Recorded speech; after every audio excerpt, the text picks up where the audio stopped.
নমস্কার, ই নিউজ ভারত এবং খবরাখবর থেকে আমি মলয়। আজকে এক জায়গায় এসেছি, দিল্লি রোড। এটা সম্ভবত এক সাইড বেলঘরিয়া রবীন্দ্রনগর, অন্য সাইডটা হচ্ছে মাঠকল। এই মাঠকলে একটি রাস্তা যেটা দমদম এদিকে যাচ্ছে, সেই মাঠকলের সেই দমদমের সামনে আপনাদের একটি রাস্তা আছে যেটা দিকে লোকজন যাতায়াত করে এবং গাড়ি ঘোড়া নামে।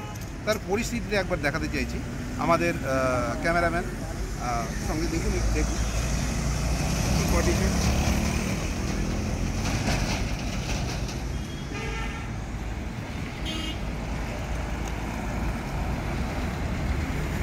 একটু সামনে নিয়ে গিয়ে দেখতে পারবেন এখানে কি কন্ডিশন। এটা একটা রাস্তা, এখান থেকে নিচে নামা।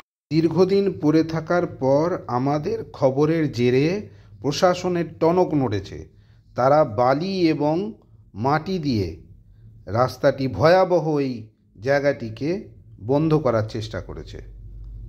দেখুন কিভাবে সেটা হয়েছে, আপনাদের সচক্ষে দেখাচ্ছি। দেখুন, আজকে যেটা আপনাদের দেখাচ্ছি, আবার সেই মাঠকলে আমরা এসেছি। এই মাঠকলে কিছুদিন আগে আমরা একটা ভিডিও করেছিলাম যে এখানে রাস্তার কি অবস্থা। দেখুন, খুব খারাপ অবস্থা, জঘন্য অবস্থা ছিল। তো আজকে আবার আমরা এসেছি এই জায়গাটা দেখার জন্যে। দেখুন, আজকে এই রাস্তাটা কিন্তু আগের তুলনায় মাটি দিয়ে রাস্তাটাকে ঠিকঠাক করা হয়েছে। এর আগের দিন কি হয়েছিল সেটাও আপনাদের দেখিয়েছি। আমরা চেষ্টা করব আগের দিনের আর আজকের দিনের দুটো মিলিয়ে আপনাদের দেখাতে।